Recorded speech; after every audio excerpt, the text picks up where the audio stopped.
এক একটা দিন এমনভাবে স্টার্ট হয় যে কি বলবো। ঘুম থেকে উঠেই কাছাকাছি শুরু করেছি। শনিবার, সপ্তাহের শেষ দিন, কাছাকাছিতেই ভরা। রবিবার দিনটা ফ্রি থাকার জন্যই আমি শনিবার দিনকে যা থাকে সবই কেচে কুচে উদ্ধার করে দিই। আর এমনিও আজকে তাড়াহুড়ো আছে। ঘড়িতে এখন বাজে 5:30। আজকে 4:45 ঘুম থেকে উঠেছি।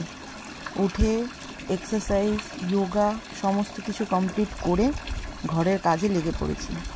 কালকের ব্লগে বলেছিলাম আপনাদের যে আজকে অলির স্কুলে যাওয়ার আছে।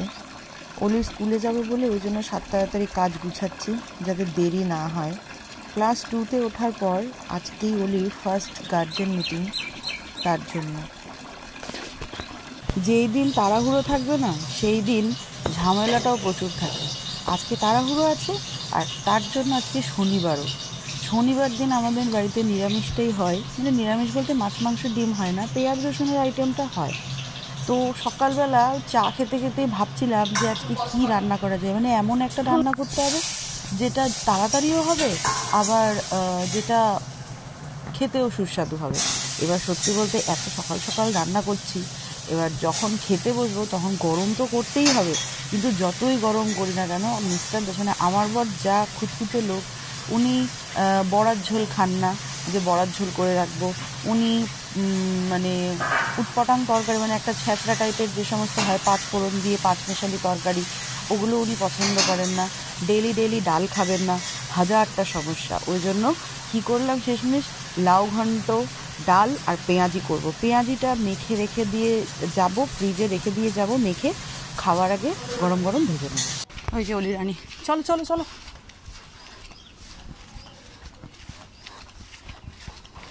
সব গুছিয়ে নিয়েছে তো ড্রয়িং কপিগুলো, কালার বক্স? ঠিক আছে। Everyone, good morning, welcome back to my channel. তো সকাল সকাল রেডি হয়ে ছুটছি অলির স্কুলে। আজকে অলির স্কুলের পিটিএ আছে, তো অলিকে নেব না, অলিদের অ্যালাউ নেই, মানে বাচ্চা ছাড়া যেতে বলেছে।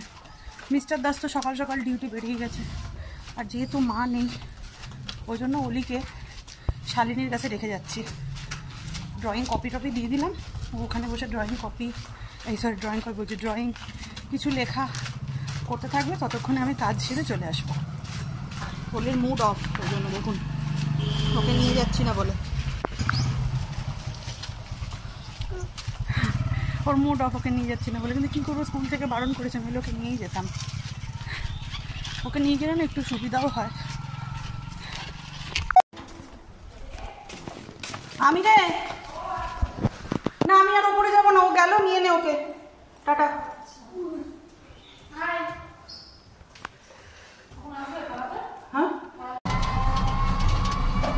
অলিকে দিয়ে এখন অন্ডাল মোড়ের দিকে যাচ্ছি। তো সময়ের মিনিট 15 আগেই আমি পৌঁছিয়ে গেছি। আমার টাইম 10টা থেকে, তো আমি 9:40-এর মধ্যে পৌঁছিয়ে গেছি। গিয়ে এখন বাইরে দাঁড়িয়ে আছি। অলিদের স্কুলের একটা ব্যবহার এত সুন্দর, মনে রাখার মতো। যে সমস্ত গার্জেনরা তাড়াতাড়ি আসে তাদেরকে ঢুকতে দেওয়া তো দূরের কথা, ওই গেটের বাইরেই দাঁড়িয়ে।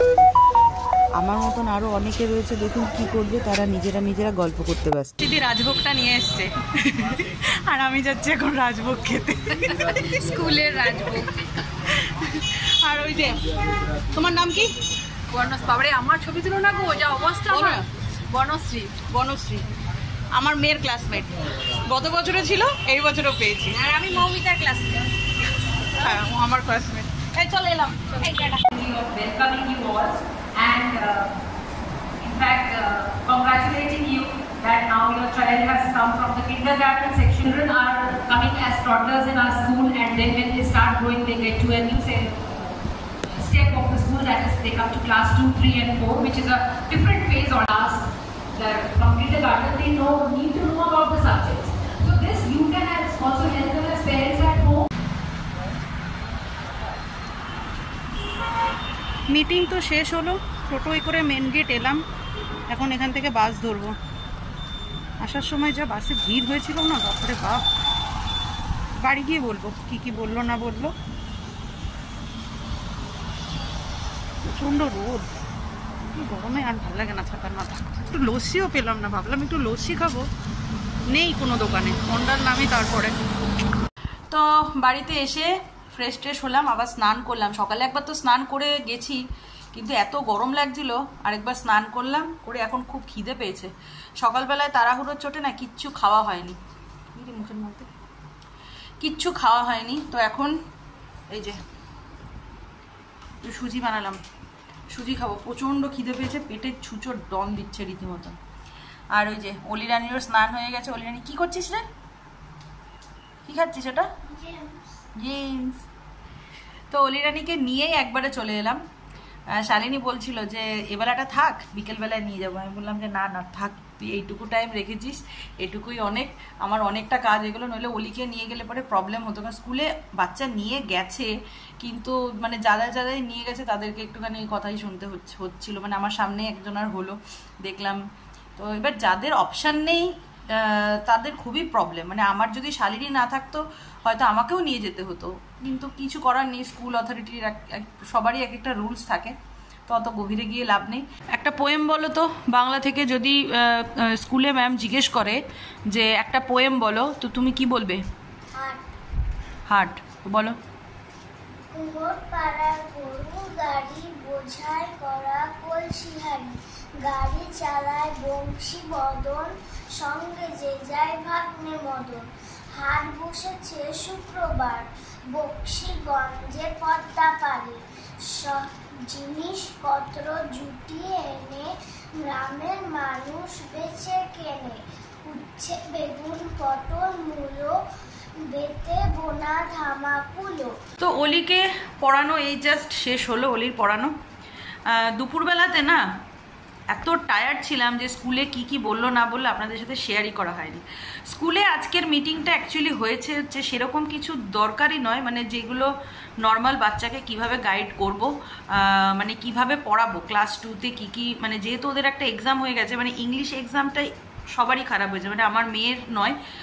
ইংলিশ কোয়েশ্চেনটা এতটা পরিমাণে টাফ দিয়েছে। এবার ওরা সত্যি বলতে ক্লাস 1-এ অলিরা শুধু ওয়ার্কশিটের ওপরে ডিপেন্ড করে হতো, কিন্তু এখন থেকে ওদের থিঙ্কিং পাওয়ারটা বাড়ানোর জন্য মানে কোয়েশ্চেন একটু ঘুরিয়ে দিচ্ছে, ওরা ভেবে নিজে থেকে অ্যান্সার করবে। মানে ম্যামেদের বক্তব্যটা এটাই। তো এরকম করে আমি অলিকে কখনো করাইনি, মানে এতদিন করাইনি, আজকে সব শুনে টুনে এলাম, এরপরে করানো স্টার্ট করব। তো ইংলিশ কোয়েশ্চেনটা ওরকম এসেছিলো, বাদবাকি যে কটা এক্সাম হয়েছে সব কটাই ঠিক ছিল, কিন্তু ইংলিশটা খুবই বাজে হয়েছে। আর যা নাম্বার পেয়েছে ওটা একদমই বাজে, মানে আমি পুরো আনএক্সপেক্টেড আমার মেয়ের ক্ষেত্রে, মানে ইংরেজিতে যে নাম্বারটা পেয়েছে। তো যাই হোক, যেটা হওয়ার হয়ে গেছে, মানে আমি নিজেই তোকে প্র্যাকটিস করানি, তো ওর কাছ থেকে আমি কি করে এক্সপেক্ট করি যে ও একটা ভালো নাম্বার নিয়ে আসবে। তো যা কোয়ারি ছিল সেগুলো শুনলাম, বুঝলাম। এখন থেকে নেক্সট টাইম থেকে ওই রকমভাবেই পড়াতে হবে, মানে স্কুল যেভাবে পড়াবে সেগুলো তো আছেই, এক্সট্রা করে বাচ্চাকে মানে বাচ্চার থিঙ্কিং পাওয়ারটা বাড়ানোর জন্য, মানে ওরা যাতে ভাববে, ওরা ভাবার জন্য আমাদেরকেও কিছুটা করতে হবে। তো স্কুল থেকে বলে দিল। যাই হোক, আর দুপুরবেলাতে মানে আমি আজকে এডিট করতে করতে ঘুমিয়েই গেছি। অলিরানিকে ড্রয়িং করতে দিয়েছিলাম, ও ড্রয়িং কমপ্লিট করে ও ঘুমিয়ে গেছে, আমিও ঘুমিয়ে গেছি। হ্যাঁ, আর মিস্টার দাস এসছে আজকে 3:30 ডিউটি থেকে। হ্যাঁ, ডিউটি থেকে 3:30 এসছে, তারপরে ও কলিং বেল টিপেছে, তখনও ঘুমাচ্ছি। মিস্টার দাস ফোন করেছে, তখন ধরপড়িয়ে উঠেছি যে আরে আমি তো খেতেই দিইনি, অলি পুরো ঘুমাচ্ছে, আমিও ঘুমাচ্ছি। এসে তাড়াতাড়ি করে মিস্টার দাসকে দরজা খুলে দিলাম, ও স্নানে গেল, অলিকে খেতে দিলাম, আমি আর খাইনি। মানে ওই সুজিটা খেয়ে আমার হয়ে গেছে খাওয়া, মানে বে টাইমে যদি খাওয়া হলে যা হয়। আর সকালবেলা থেকে মানে এত ব্যস্ততা ছিল যে আজকে ব্রেকফাস্ট করার একদমই সময় পাইনি, যেটা হয় আর কি। যাই হোক, তো আজকের ব্লগটা আমি এখানেই শেষ করছি, কারণ এখন যাবো রুটি ফুটি করবো। আর মিস্টার দাস বলছে আজকে পরোটা খাবে।